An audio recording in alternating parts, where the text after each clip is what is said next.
Nanti pas jam 9 waktu Indonesia Barat, kita akan memulai kelas online kita dengan tema kupas tuntas pupuk organik ASA, yang dimana pada pertemuan kita pada hari ini kita akan menitik beratkan pada 3 produk, yaitu Super Nasa, Organindo atau yang sering kita kenal sebagai Super Nasa Granul, dan Power Nutrisi. Nah, untuk tanaman pertanian dan perkebunan.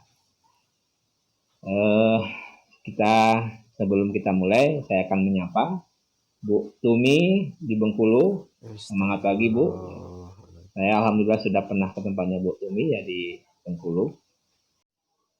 Kita akan bicara dulu tentang hal yang paling mendasar dalam pupuk ya. Sebelum kita bicara tentang apa pupuk Super Nasa Granul, apa beda SPR Nasa, apa beda dengan Power Nutrisi, saya akan bicara dulu dengan hal yang paling mendasar supaya membekali diri kita terkait dengan pembahasan kita terkait dengan pupuk organik Nasa. Pertama, walaupun materi pernah saya sampaikan, tidak apa-apa saya ulang kembali. Ya, ketika kita bicara tentang nutrisi, ya, baik untuk tanaman, baik untuk makhluk hidup, maka kalau kita bicara tentang spesifikasinya adalah tanaman, maka nutrisi yang dibutuhkan oleh tanaman kita namakan adalah unsur hara. Ya, jadi nutrisi yang dibutuhkan oleh tanaman kita menyebutnya sebagai unsur hara. Nah, nama populernya adalah pupuk. Jadi, Bapak Ibu sekalian, ya, setiap makhluk hidup itu membutuhkan nutrisi. Makhluk hidup kalau kita bagi menjadi beberapa kategori, maka karena pada hari ini kita bicara tentang tanaman, maka nutrisi yang dibutuhkan oleh tanaman kita menyebutnya sebagai adalah unsur hara. Nah, nama populernya adalah pupuk. Jadi ketika kita bicara tentang unsur hara, maka yang lebih populer di masyarakat menyebutnya sebagai pupuk. Terkait dengan pupuk ini Bapak Ibu sekalian, maka kita mengenal pupuk itu berdasarkan kategorinya. Ada pupuk kimia dan pupuk organik. Ya. Pupuk kimia, orang mengenalnya karena pupuk kimia itu dihasilkan dari proses ya, pabrikasi, lalu kemudian unsur-unsur yang dibutuhkan oleh tanaman bisa kita setting berdasarkan persentase. Misalkan persentase jumlah N kita inginkan 46%, maka dikeluarkanlah pupuk kimia yang kita kenal sebagai pupuk urea, di mana kandungan unsur N-nya kurang lebih ada 46%. Sehingga pupuk kimia ini pun kita sebut sebagai pupuk makro. Nah, unsur hara makro, maka yang kita kenal selama ini ada 6 unsur. Ada N, P, K, Ca, Mg, dan S. Itu adalah unsur hara makro yang kita kenal selama ini, dan unsur hara tersebut itu dikategorikan sebagai pupuk kimia atau pupuk makro yang dihasilkan secara pabrikasi dalam hal dan persentase unsur haranya itu bisa kita setting sesuai dengan keinginan. Kita menginginkan misalkan kandungan N-nya 46%, maka kita buat pupuk sebagai salah contoh adalah pupuk urea, kita buat 46%. Atau kita ada yang namanya pupuk kandungan P, ada SP36, TSP atau RP, rock fosfat. SP36 biasanya kandungan P-nya 36%. Atau KCl yang dimana kandungan kita kenalnya sebagai MOP, kandungan K-nya bisa sampai 52%. Itulah pupuk hara makro yang biasa kita. Nah, selanjutnya kalau kita bicara tentang bentuk pupuk, ya, bentuk pupuk kita bagi menjadi 2. Bentuk secara fisik, ya, bentuk pupuk secara fisik, dan bentuk pupuk secara kimia. Yang maksudnya apa? Bentuk pupuk secara fisik maksudnya apakah bentuknya cair, bentuknya padat, bentuknya serbuk, atau bentuknya granul. Ya. Apakah bentuknya padat, air, padat, serbuk, atau bentuknya granul. Ya. Ini slide-nya agak terlambat ya. Jadi saya ngomong udah nyampe di slide saya udah nyampe bentuk pupuk secara fisik, nah ini baru muncul. Jadi saya ulang kembali, bentuk pupuk secara fisik bentuknya cair, bentuknya padat, bentuknya serbuk, padat 2 kali, dan granul. Nah, pupuk kita Bapak Ibu sekalian, pupuk organik NASA itu ada beberapa bentuk. Ada bentuknya cair, kita mengenalnya sebagai POC NASA, POC NASA, ya. Dan ada yang bentuknya serbuk. Nah, dalam hal ini yang bentuknya serbuk, maka kita mengenal ada pupuk power nutrisi. Ya, power nutrisi ini bentuknya serbuk, PWL nutrition. PWL nutrition itu bentuknya serbuk. Bentuknya serbuk dan mirip ke padat ya, serbuk dan padat ya. Nah, sedangkan supernasa granul ya, supernasa granul atau organindo bentuknya granul. Jadi bayangkan granul itu seperti kalau kita membeli kacang hijau. Butiran kacang hijau bentuknya bulat-bulat. Nah, granul itu kita buat seperti itu dengan maksud agar di situ di granul itu nanti ada coating, ada pelapisnya, agar pupuk itu tidak mudah hilang, tidak mudah menguap. Nah, kemudian ada yang bentuknya serbuk sudah, ya, serbuk power nutrisi. Nah, SPR NASA itu kalau Bapak Ibu sekalian buka ya kemasannya, SPR NASA itu dia bentuknya padat ya, dibandingkan power nutrisi dia bentuknya lebih padat ya. Jadi kalau POC terus kemudian hormonik bentuknya cair. Nah, kalau Grainstar ya, Grainstar bentuknya serbuk, kecilan-kecilan kecil ya. Terus kemudian kalau Free Top ya, dia juga bentuknya serbuk dan agak serbuk ya, seperti ya serbuk maksudnya. Baik, selanjutnya kita bentuk pupuk secara kimia ya. Maka kita bicara tentang senyawanya. Misalnya urea itu terdiri dari senyawa, ada N, ada H, ada S. Terus kemudian pupuk secara kimia itu dibagi secara senyawa, ada unsur di situ, berarti kita bicara tentang ada unsur N, ada unsur P, ada unsur K, ada unsur Ca, ada Mg, ada S. Itu kalau yang makro. Kalau yang organik, unsur itu juga bicara tentang situ ada Fe, ada Zn, ada boron, terus kemudian ada Zn, Cu, di mana unsur tersebut itu dibutuhkan. Nah, kalau kita bicara tentang unsur, kita bagi lagi. Unsur itu kan ada yang berbentuknya ion. Ion itu ada yang bentuk plus, ada yang bentuk min. Kalau berbentuk plus, maka kita menyebutnya kation. Kalau bentuknya min, kita menyebutnya anion.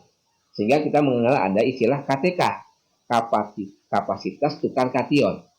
Kapasitas tukar kation. Nah, kalau berupa kation, Bapak Ibu sekalian, itu bentuknya sudah siap untuk diserap oleh tanaman. Jadi, keunggulan pupuk organik NASA, dia sudah berbentuk ion. Ya, dia sudah berbentuk ion, yang itu yang ketika dia sudah bentuk ion, artinya tanaman ketika menyerap unsur hara dari pupuk organik NASA, dia sudah siap untuk dimanfaatkan oleh tanaman. Lain halnya kalau dia bentuknya masih senyawa. Contoh di urea, urea ya. Yang kita butuhkan adalah unsur N-nya. Tapi unsur N-nya itu masih terikat. Ya. Sehingga fungsi kita memberikan ke tanah, terus kita beri air, sehingga nanti terjadi reaksi di dalam tanah, yang kemudian harapan kita, tanaman itu bisa menyerap urea, yang diserap adalah unsur N-nya. Tapi tetap akan menimbulkan residu kalau pupuk kimia. Ya, urea tadi akan menimbulkan residu, artinya N yang diserap oleh tanaman ternyata tidak semuanya bisa diserap oleh tanaman karena dia masih bentuk senyawa. Sebagian kalau berdasarkan penelitian yang saya pernah baca literasi, kalau urea itu hanya dari 46% Bapak sekalian yang kita berikan. Misal contoh, urea kita berikan 2 kilo. Ya, ingat tadi saya katakan prosentase unsur N di pupuk urea jumlahnya 46%. Kalau kita berikan 2 kilo ke tanaman, ya, kita berikan 2 kilogram 2 kilogram pupuk urea ke tanaman, artinya 2 kilogram kali 46%. Itulah kandungan unsur N yang ada di dalam urea. Ternyata Bapak Ibu sekalian, kalau sifat urea itu mudah menguap. Makanya sarannya kenapa kemudian kita pupuk itu harus pada saat kondisinya masih tidak terik atau masih ada curah hujan masih ada, tidak pada musim kemarau. Harapannya persentase penguapan N akibat iklim, akibat cuaca atau panas itu tidak terlalu besar penguapannya. Artinya unsur N yang 46% itu harapannya bisa diserap oleh tanaman. Tapi berdasarkan penelitian hanya 12% saja unsur N dalam urea yang bisa diserap oleh tanaman. Nah, bedanya dengan pupuk kita, baik Super Nasa Granul, baik Power Nutrisi, baik SPR Nasa, itu bentuknya sudah berupa ion. Ion artinya yang kita berikan itu selama tidak terjadi suasana yang sangat ekstrim, seluruhnya bisa diserap oleh tanaman. Nah, itu salah satu keunggulan dari pupuk yang kita miliki. Nah, tadi sudah saya bilang pembagian hara ada bentuk ion tadi, ion ya, plus dan negatif. Kalau kation, contoh NH4+ atau Ca2+. Ya.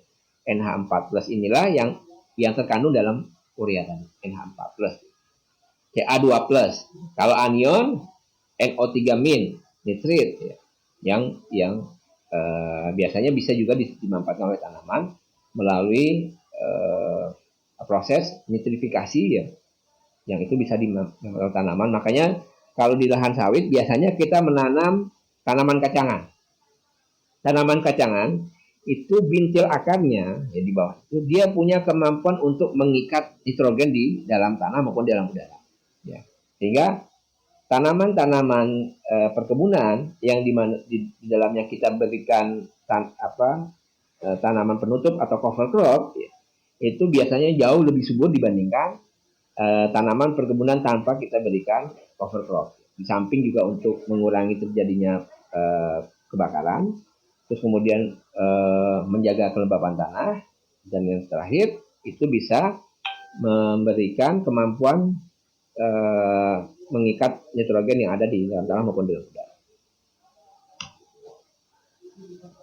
Baik, nah Bapak Ibu sekalian yang berbahagia, ya mitra NASA sekalian, kalau kita bicara tentang target pemupukan, baik tanaman pertanian, tanaman perkebunan, maka kita perlu mendefinisikan dulu, membuat target dulu, bahwa target pemupukan kita untuk apa. Ya, contoh misalkan, kalau kita bicara tentang target pemupukan, Bapak Ibu sekalian, ya maka kita akan bicara tentang pertumbuhan.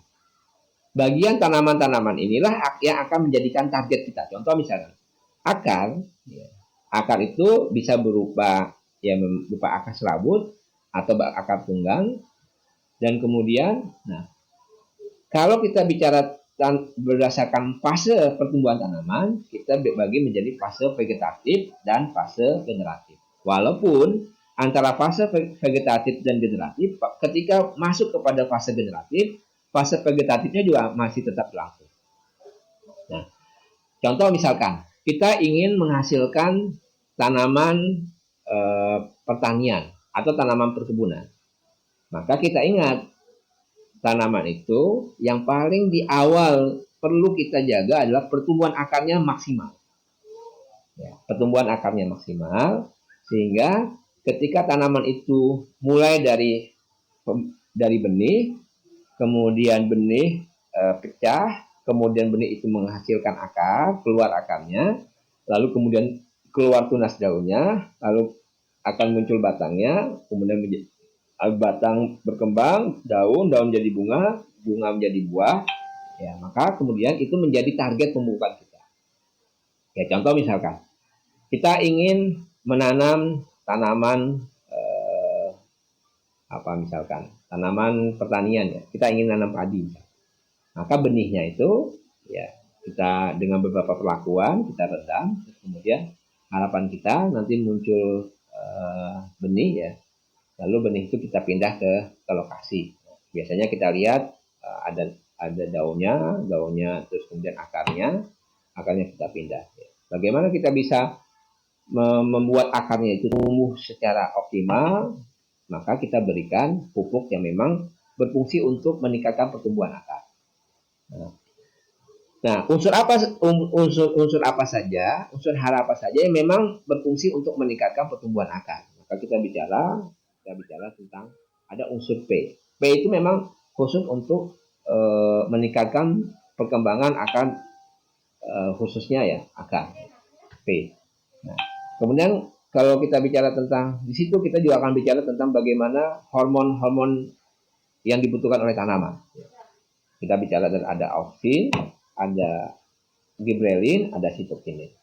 Auksin, gibrelin, sitokinin. Sitokinin biasanya bicara tentang buah. Nah, itulah target pemupukan kita. Kita ingin akarnya supaya tumbuh dengan baik. Kemudian kalau kita bicara tentang tanaman perkebunan, misalkan di perkebunan kentang misalkan, maka kita target kita adalah menghasilkan umbi kentang berkualitas, bagus, secara kuantitas dan secara kualitas. Itu target umumnya kalau kita bicara perkebunan. Atau misalkan kita nanam bawang merah, maka kita ingin bentuknya umbi, dia bentuknya umbi lapis. Nah, tanaman bawang ya, baik bawang merah maupun bawang putih. Nah, target kita bagaimana bisa menghasilkan bawang yang bagus. Nah, karena target kita adalah umbi, maka kita memastikan bahwa pupuk yang kita berikan itu memang untuk pertumbuhan umbi dengan secara maksimal. Jangan sampai kita ingin mendapatkan umbi yang bagus, tapi kemudian kita memberikan jenis pupuk yang dimana bisa merangsang pertumbuhan bunganya atau bunga ya. Kalau pertumbuhan bunga berarti nanti umbi yang ingin kita harapkan berhasil dengan baik, kualitasnya bagus, terbagi unsurnya. Ya, unsur haranya terbagi untuk perkembangan umbi dan perkembangan menjadi bunga. Ya, makanya kemudian kita berikan pupuk-pupuk yang dimana khusus untuk pertambahan umbi saja. Makanya saran kita khusus perkebunan kentang, kita tidak berikan power nutrisi. Kalau kita berikan power nutrisi, maka yang terjadi apa? Karena power nutrisi itu punya kemampuan untuk merangsang pembentukan bunga menjadi buah. Nah, kemudian yang ketiga, kalau kita bicara tentang target bukan untuk pembesaran batang, maka kita lihat dulu komoditinya apa. Kalau batang berarti misalkan jati, tanaman akasia. Biasanya targetnya adalah bagaimana pada usia tertentu diameter batangnya sudah tercapai sehingga masa panennya itu bisa sesuai dengan standar yang kita inginkan. Contoh, kalau kita ingin menanam, kita ketemu konsumen ya. Dia punya perkebunan akasia ya, atau yang memang dibutuhkan baik secara diameter batangnya yang dibutuhkan atau untuk bahan pembuat kertas atau pulp. Biasa di Riau itu banyak ya perkebunan yang memang tanamannya dibutuhkan untuk bahan baku untuk pembuatan kertas. Nah, karena yang diinginkan adalah pertumbuhan batang, maka kita akan mencari unsur hara apa sajakah yang dibutuhkan untuk pembesaran batang. Ya, itu kita bicara tentang diameter batang, kita bicara tentang pertumbuhan tanaman, sehingga bagaimana diameter batang standarnya, misalkan ya, ada satu konsumen mengharapkan diameter batangnya bisa tercapai pada usia, katakanlah dalam usia 1,5 tahun sudah bisa dipanen. Nah, kita berikan pupuk apa saja yang penting ya. Kalau kita sarankan ya, kalau ke batang kita bicara tentang Supernasa granul atau Supernasa SPR Nasa. Nanti kita bahas lebih detail. Tapi saya ingin Bapak Ibu sekalian memahami tentang konsep dasar dulu terkait dengan target pupukan. Jangan sampai salah. Nah, ketika kita bicara tentang batang, maka kita juga lihat contohnya, contoh perkebunan yang memang berkaitan dengan pertumbuhan batang. Apa? Yaitu perkebunan karet. Perkebunan karet kita bicara tentang batang dan di mana batang yang kita harapkan diameternya sesuai dengan standar yang kita inginkan, sampai kemudian dari batang itulah yang kemudian kita deres menghasilkan getah. Ya, makanya kemudian kita cari produk-produk apa saja yang memang untuk perkembangan batang dan hasilnya menghasilkan getah yang baik. Karena berkaitan dengan batang menghasilkan getah, maka kita tidak memberikan power nutrisi. Karena apa tadi saya katakan? Power nutrisi untuk perkembangan, meningkatkan, merangsang pertumbuhan bunga dan buah. Ya.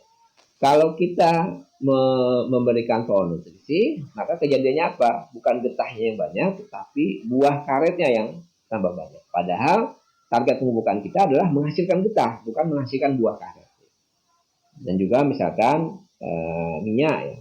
Minyak, misalkan kita bisa tanaman-tanaman apa saja yang menghasilkan minyak, kita macam-macam ya.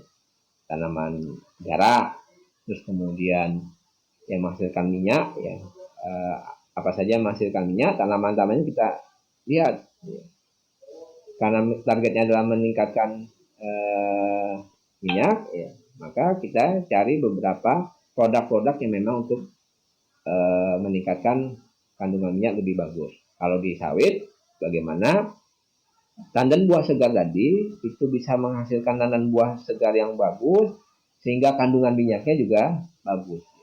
Makanya kita berikan hal-hal yang memang mendukung bagi pertumbuhan sesuai dengan target pemupukan kita. Nah, sekarang Bapak sekalian, ini juga penting untuk dipahami. Ya.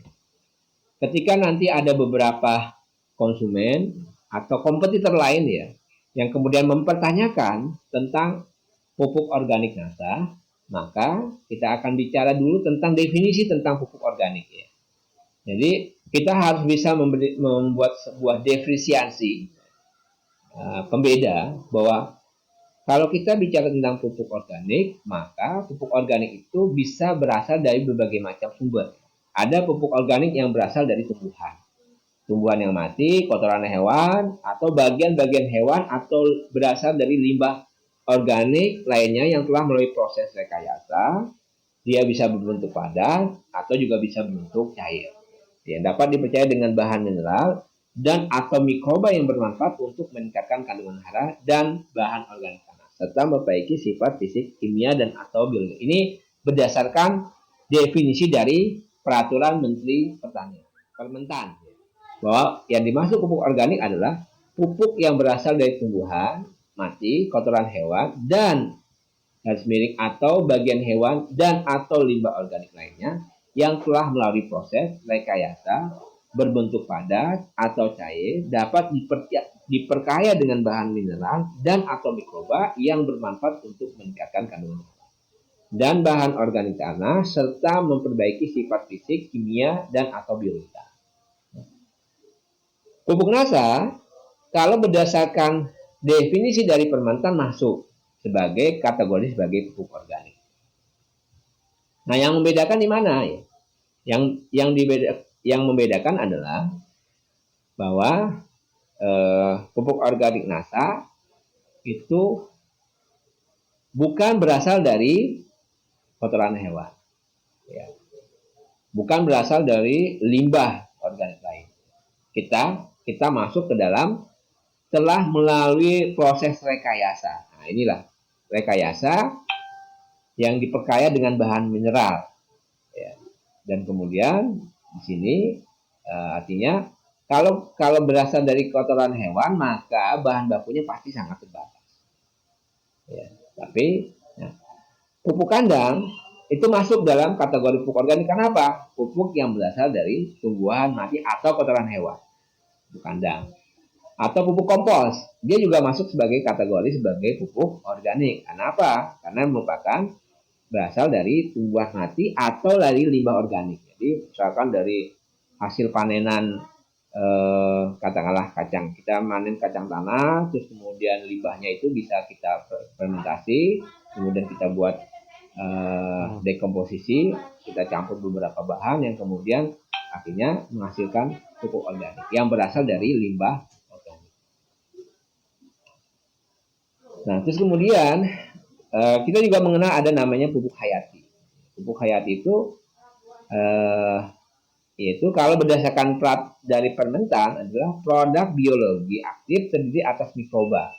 Jadi pupuk hayati itu berasal dari mikroba yang kemudian memang dimasukkan ke dalam produk tersebut sampai kemudian punya kemampuan merombak bahan organik. Jadi pupuk hayati itu adalah mikroba yang mempunyai kemampuan merombak bahan organik. Mikroba yang punya kemampuan merombak bahan organik.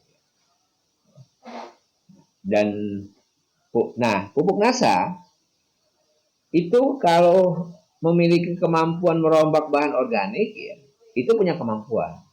Tetapi kita masukkan ke dalam kategori masuk sebagai pupuk organik, bukan pupuk hayati. Kalau di Permentannya, karena kalau di Permentan nanti ada sebagian-sebagian, misalkan kita memilih masuk sebagai pupuk organik, ya, bukan pupuk hayati. Walaupun secara definisi dari pupuk hayati itu masuk juga di dalam pupuk NASA. Karena ini terkait dengan peraturan dari perizinan. Jadi kalau kita membuat perizinan, kita harus menentukan dulu kita masuk sebagai kategori pupuk organik. Nah, makanya kemudian kita urus secara pupuk organik. Apa kalau kita masuk sebagai pupuk hayati, maka perizinannya juga beda, pupuk hayati. Jadi kalau dianalogikan, ya seperti juru masak yang mengolah bahan mentah yang belum siap saji menjadi makanan siap saji. Nah, itu pupuk hayati. Ya. Kelemahannya ya kalau pupuk hayati itu jika terdapat faktor eksternal yang bisa mengakibatkan kematian mikroorganisme yang terdapat dalam pupuk hayati tersebut sehingga fungsi dan perannya menjadi bahkan hilang sama sekali. Kalau sekalian, pupuk NASA kalau Bapak Ibu sekalian bawa misalkan, bawa dengan Super NASA Granul, Power Nutrisi, SPR pakai kendaraan truk misalkan, dengan perjalanan yang cukup jauh, terus kondisinya panas dan sebagainya, itu tidak menyebabkan kemampuan pupuk itu menjadi hilang sama sekali. Tidak menyebabkan kemampuan pupuk organisasi menjadi hilang sama sekali. Kenapa? Pupuk organisasi, pupuk organik NASA itu di dalamnya sudah mengandung bahan-bahan yang siap untuk dimanfaatkan oleh tanaman. Jadi kita tidak mengandalkan mikroorganismenya. Ya, kita tidak mengandalkan mikroorganismenya. Kita tidak mengandalkan mikrobanya. Tetapi pupuk kita sudah mengandung bahan organik yang siap dimanfaatkan oleh tanaman. Kalaupun ada mikroba, itu sifatnya indigenous, ya, bawaan saja. Ya. Jadi bedanya kalau pupuk hayati, kalau mikrobanya mati, dia tidak punya kemampuan merombak bahan organik. Karena apa? Pupuk hayati itu bukan bahan organik, tapi merombak bahan organik fungsinya. Nah, pupuk kandang pun juga demikian, ya, sekalian. Ya. Nah, ini juga unsur hara mikronya sangat sedikit sekali. Jadi kalau kita bicara tentang pupuk kandang, itu 85% mengandung air. Ya, 85% itu mengandung air. Hanya 15% yang mengandung unsur hara mikro yang bisa dimanfaatkan tanaman. Nah, unsur hara mikro itu dibagi lagi dengan berbagai macam kategori. Jadi 15%, ya kalau kita labkan, itu kandungan unsur hara mikronya sangat sedikit. Tadi sudah, ya. Nah, pupuk kompos, ya, pupuk yang berasal dari sisa tumbuh. Oke. Nah, Bapak sekalian, ya, di dalam pupuk organik NASA, ya, tadi sudah saya sebutkan di awal, ya, bahwa pupuk organik NASA, ya, dia berupa satu produk, dia sudah berupa unsur hara yang sudah berbentuk ion, sehingga dia sangat mudah bisa langsung diserap oleh tanaman. Sehingga sekalian, kalau ada satu lahan yang selama ini dipupuk oleh pupuk kimia, tidak pernah diberikan bahan organik atau diberikan pupuk organik, lalu diberikan pupuk NASA, itu perubahannya sangat signifikan sekali. Jadi kalau ada lahan yang belum pernah dipupuk NASA sama sekali, lalu kita berikan pupuk NASA, ya, kita gabungkan, disebutkan ada pupuk kimia dan pupuk NASA, itu biasanya perubahannya sangat cepat, ya. Baik dari sisi vegetatif maupun dari sisi generatif. Kalau generatif ya 5-6 bulan. Nah, dalam pupuk organik NASA itu mengandung juga unsur hara makro walaupun ya prosentasenya tidak sebesar pupuk kimia. Kita mengandung ada N-nya, ada P-nya, ada K-nya, ada Ca, ada Mg, ada S dan unsur hara mikro lainnya yang dibutuhkan tanah. Nah, dalam pupuk organik NASA juga mengandung asam-asam organik. Ada asam humasulfat yang berfungsi untuk meningkatkan kapasitas tukar kation. Tadi sebutkan kapasitas tukar kation. Nah, dalam pupuk organik NASA, saya bicara secara global dulu ya. Di sana ada Super NASA, ada SPR NASA, ada Organindo, ada Power Nutrisi. Semuanya merupakan fungsi kemampuan dari pupuk organik NASA. Saya menyebutkan ini secara global. Ada juga yang kita kenal sebagai ion carrier. Jadi di dalam pupuk organik NASA, baik di Super NASA, baik Organindo maupun Power Nutrisi mengandung ion carrier. Ion carrier ini itu adalah ion yang punya fungsi membawa ion-ion yang memang dibutuhkan oleh tanaman. Ion carrier ini dia bisa menembus membran semi permeable. Jadi ada membran ya, di dalam sistem fisiologi tanaman. Itu ada yang namanya membran. Ada membran permeable, ada membran semi permeable. Nah, semi permeable itu hanya bisa ditembus oleh ion carrier. Ya, jadi membran semi permeable. Ya, kalau kita ingin mengangkut ion, ya, kation, ya, ion-ion dibutuhkan oleh tanaman, dia butuh namanya ion carrier. Nah, ion carrier ini mampu menembus membran semi permeable. Jadi seperti tukang ojek. Tukang ojek membawa penumpang ya. Tukang ojek menumpang dari titik A ke titik B. Nah, dari titik A ke titik B driver Gojek membawa kita dari titik A ke titik B. Sampai ke titik B kita sampai. Nah, tukang ojeknya balik kembali. Pangkalan. Nah, seperti juga itulah analogi ion carrier. Ion carrier itu dia membawa ion yang dibutuhkan oleh tanaman menembus membran semi permeable. Nah, setelah menembus membran semi permeable, kemudian ion dibutuhkan oleh tanaman tadi diserap oleh tanaman dan ion carrier-nya balik lagi. Nah, semakin banyak ion carrier-nya, maka akan meningkatkan kapasitas tukar kation. Jadi Bapak Ibu sekalian, dan ion carrier ini tidak terdapat di pupuk kimia. Ya, hanya terdapat di pupuk organik. Dan pupuk organik itu hanya terdapat di yang secara kemampuan yang sangat besar itu di pupuk organik. Baik di Super NASA, baik di Organindo maupun di Power. Nah, karena tadi Bapak Ibu sekalian, karena ada ion carrier itu, maka mampu meningkatkan kapasitas tukar kation. Ya. Karena tanah itu dia mengandung koloid yang bermuatan negatif. Nah, ketika ada ion positif ya, maka terjadi pertukaran. Pertukaran ini yang sangat penting untuk perkembangan pemenuhan kebutuhan unsur hara. Nah, Bapak sekalian, di pupuk organik NASA juga mengandung mikroorganisme yang berguna sebagai pelarut fosfat dan penambat nitrogen. Maka Bapak sekalian, kalau ada tanah-tanah yang sudah terlalu lama menggunakan pupuk kimia, biasanya akan terjadi namanya keratin agent. Terjadi fosfat yang terikat. Jadi ada kandungan P di dalam tanah, tetapi dia terikat. Ya. Ada kandungan nitrogen, tetapi dia terikat ya.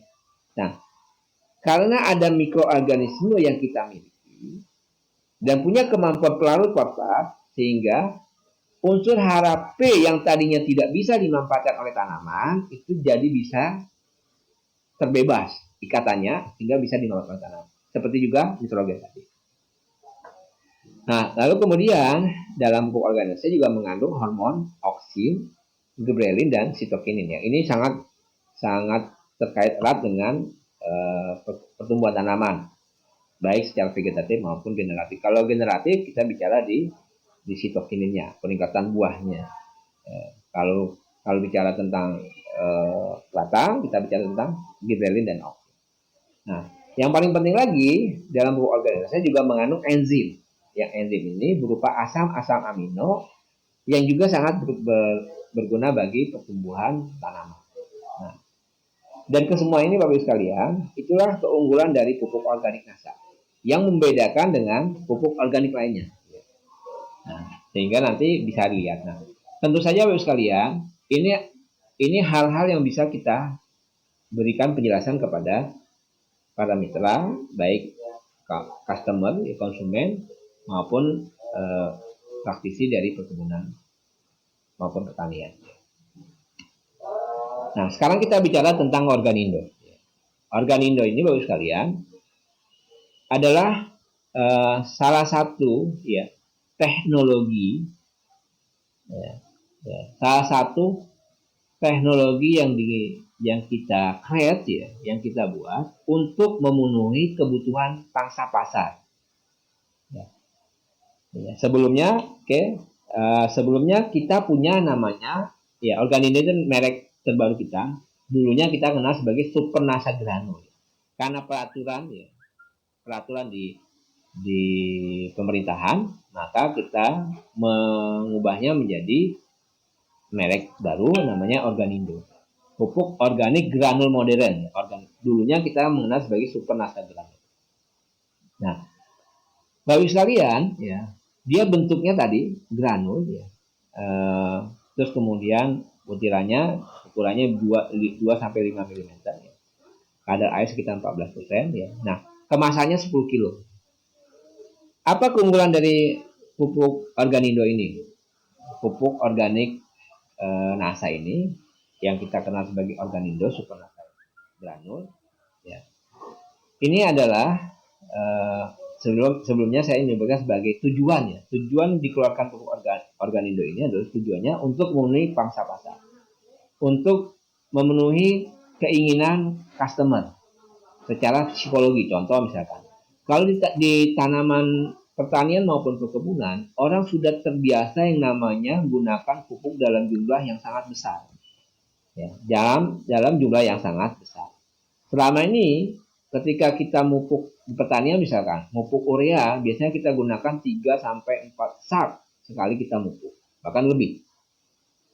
Di tanaman perkebunan seperti karet, seperti sawit, biasanya contoh ambil contoh sawit biasanya kalau kita mupuk satu tanaman, kita mupuk sampai 1 kilo sampai 2 kilo.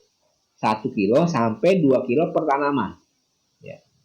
Nah, kalau dulu kita mengeluarkan Organindo ini sebelumnya kita punya SPR NASA. SPR NASA yang sesungguhnya fungsi dan kegunaannya mirip dengan Organindo. Nah, sebelumnya SPR NASA dulu keluar, baru Organindo. Organindo ini untuk memenuhi kebutuhan pangsa pasar. Karena selama ini logika orang berpikir bahwa yang namanya mupuk itu harus banyak. Bayangkan kalau tanaman perkebunan saya katakan selama ini pemahamannya adalah mupuk itu 1 sampai 2 kilo, bahkan ada yang sampai 3 kilo per tanaman. Nah, kalau misalkan di awal kita tidak mengeluarkan Organindo, kita masih masih menggunakan SPR NASA yang dimana satu tanaman, Bapak sekalian, tanaman perkebunan sawit terutama, itu kalau SPR NASA cukup 25 gram sampai 50 gram per tanaman. 25 sampai 50 gram per tanaman. Bisa dibayangkan selama ini ketika orang memupuk itu paling tidak butuh 1000 gram 1 kilo sampai 2000 gram 1000 gram sampai 2000 gram 1000 gram sama dengan 1 kilo, 2000 gram sama dengan 2 kilo. Lalu tiba-tiba kalau bahasa kita sekarang tiba-tiba ada satu produk yang kemudian datang ke orang di perkebunan, itu memberikan sebuah produk baru dengan dosis 25 sampai 50 gram. Terbayang tidak Bapak sekalian? Yang tadinya 1000 gram, yang tadinya 2000 gram, lalu ada satu produk yang hanya menggunakan 25 sampai 50 gram. Paling tidak, Bapak sekalian, dengan pengalaman di lapangan, muncullah yang namanya tuntutan. Munculnya namanya permintaan, bahwa bagaimana supaya kita bisa mendekati secara psikologi para pengguna pupuk. Maka kemudian, kalau orang biasanya kalau tanaman belum menghasilkan 300 gram, 500 gram itu biasa. Itu sudah biasa. Makanya kemudian kita keluarkanlah Organindo dengan dosis 50 kg per hektar atau setara dengan 350 sampai 370 gram per pohon. Ya. Dibandingkan tadi yang 25 sampai 50 gram. Ya, jadi Bapak sekalian, kalau kita bicara tentang perkembangan teknologi, penerimaan masyarakat di perkebunan dibandingkan pertanian atau hortikultura, itu lebih maju hortikultura. Hortikultura biasa menggunakan dosis kecil dengan hasil yang bagus. Tapi orang perkebunan itu belum bisa menerima. Di awal-awal belum bisa menerima yang namanya pupuk itu dengan dosis yang sedikit. Makanya kemudian kita yang mengalah, lalu kita mengeluarkan satu produk namanya Organindo dengan dosis 350 sampai 370 gram per tanaman. Alhamdulillah Bapak sekalian, ya, sejak 2012 ya sampai sekarang ya, ya awalnya adalah kita menginginkan yang penting orang mau dulu menggunakan Buknasa. Ya, orang mau dulu menggunakan Buknasa agar kemudian bisa terbukti ternyata benar gunakan pupuk organik Nasa, Super Nasa granul hasilnya luar biasa dengan kombinasi power nutrisi. Nah, Super Nasa granul ini Bapak Ibu sekalian, dia punya kemampuan memperbaiki sifat fisik dan sifat kimia tanah. Sifat fisik dan kimia tanah. Sehingga kita lihat lahan-lahan yang sudah menggunakan pupuk organik Nasa, Super Nasa granul, dalam waktu lebih dari 2 sampai 5 tahun, itu kondisi tanahnya jauh lebih baik dibandingkan tanpa menggunakan pupuk Nasa. Yang tadinya keras, yang tadinya susah untuk tumbuh tanaman-tanaman lunak ya, tumbuhan lunak, tapi dengan lalu kemudian munculnya hewan-hewan perombak ya, ada cacing-cacing tanah, biasanya lebih terlihat tanah-tanah yang sudah menggunakan pupuk organik Nasa ya, secara fisik terjadi perubahan fisik yang luar biasa. Nah, secara kimia ya tadi saya katakan dia punya kemampuan memperbaiki kimia tanah. Secara biologi juga, biologi apa? Munculnya hewan-hewan yang memang bermanfaat bagi akar-akar, pertumbuhan akar ya, karena tanahnya lebih gembur. Aerasi, ya, kalau kita bicara tentang oksigen, tanaman juga membutuhkan oksigen. Oksigennya apa? Karena kalau butiran-butiran tanah itu, ya butiran-butiran tanah itu terjadi perimbangan yang bagus ya, kandungan oksigennya, kandungan airnya, ya, kandungan udara, kandungan airnya itu bagus, maka pertumbuhan akar pun juga bagus. Kalau pertumbuhan akarnya bagus, berarti kemampuan tanaman dalam menyerap unsur hara juga bagus. Kemampuan tanaman menyerap unsur hara lebih bagus, maka translokasi, ya, perpindahan unsur hara dari akar ke batang, ke daun, kemudian daun menjadi buah, itu juga semakin bagus. Dan itulah kemampuan Organindo di situ. Nah, lalu kemudian Bapak sekalian, ya, kalau kita lihat ya, dan karena kita sudah membuatnya menjadi bentuk granul, maka bentuknya mantap ya, berupa butiran. Dia tidak mudah hancur, kemudian tahan lama dan mudah proses penyimpanannya. Nah, dan juga cara aplikasikan juga menjadi lebih mudah. Dan cara aplikasinya bisa digunakan berbarengan dengan pupuk makro dengan NPK. Ya, karena kita menggunakan formula khusus sehingga tanaman dapat tumbuh dan produksi dengan hasil yang optimal. Inilah kemampuan dari kelebihan-kelebihan pupuk Organindo. Nah, Bapak sekalian, nah bagaimana dengan SPR Nasa? SPR Nasa, Super Nasa, ya.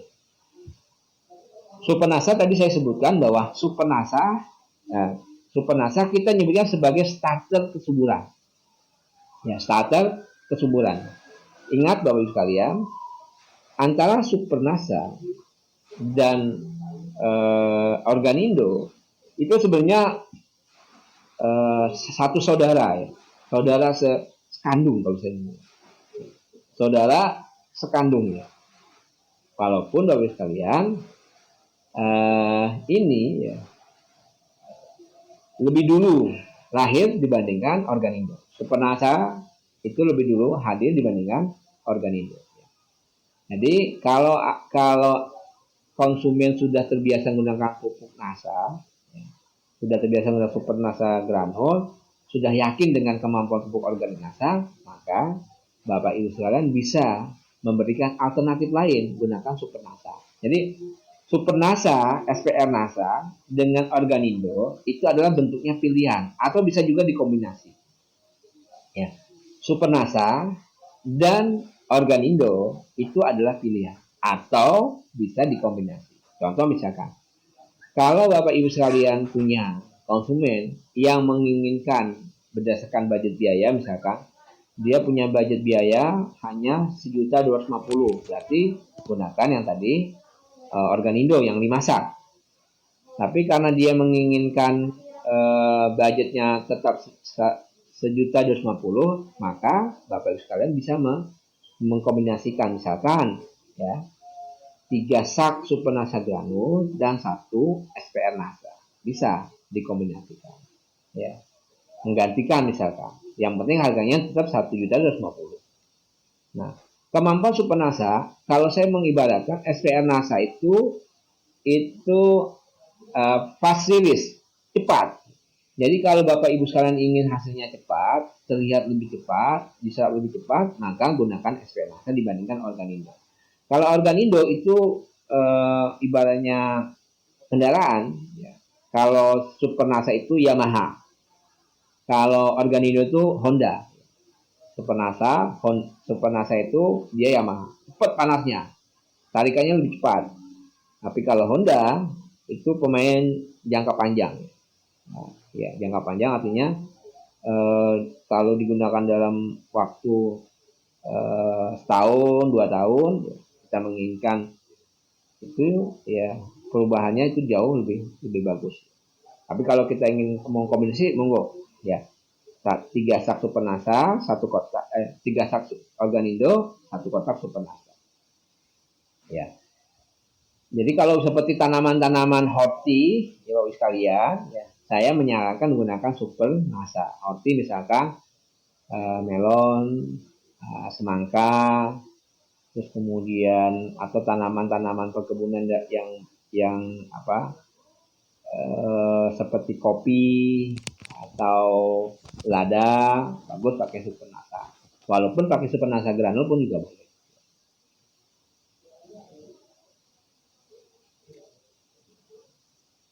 Oke,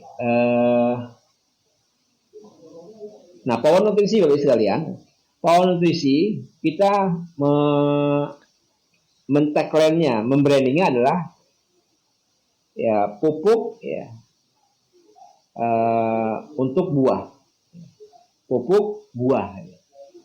Pupuk buah karena apa? Jadi kalau Bapak Ibu sekalian lihat, di kemasan, ya kemasan atau dari dari Sukopindo, ya. Kandungan unsurnya kalau Bapak Ibu sekalian perhatikan itu kan rasanya kok tidak ada bedanya antara power nutrisi dengan SPR NASA.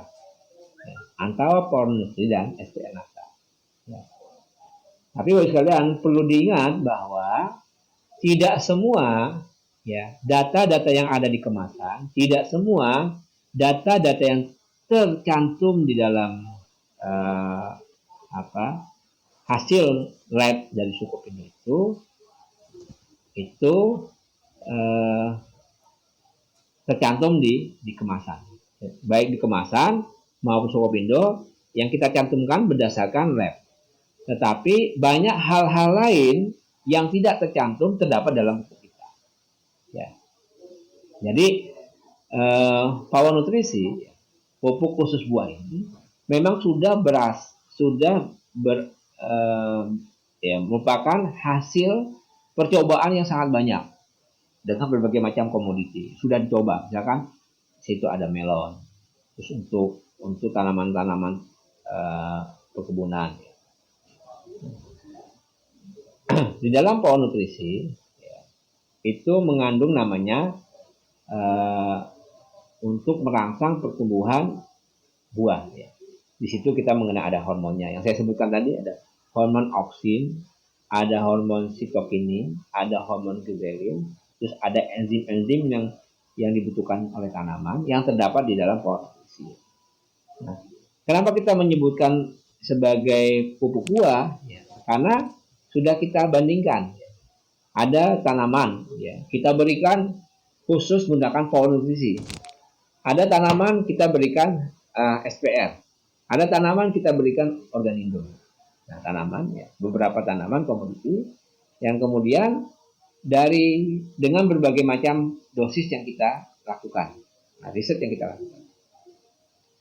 Nah, di dalam pohon nutrisi, ya, secara formula saya tidak bisa mendapatkan, ya. Secara formula itu adalah bagian dari tim riset, ya.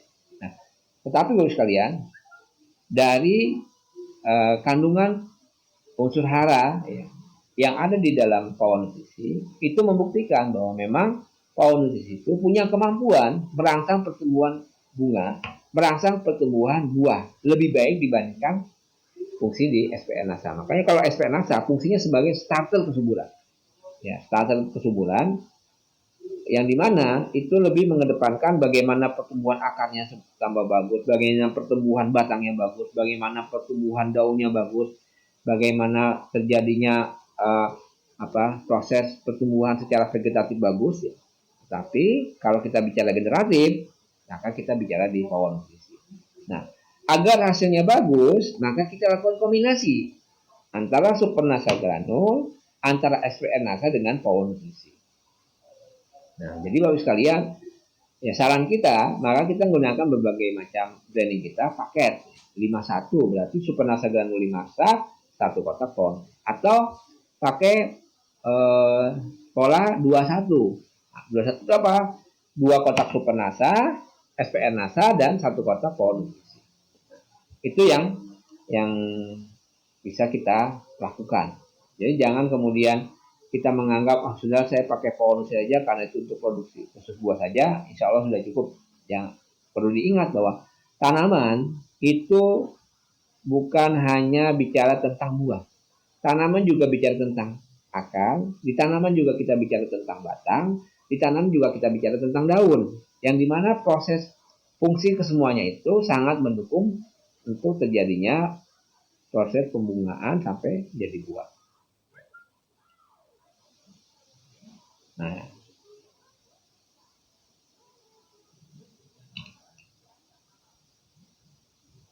baik.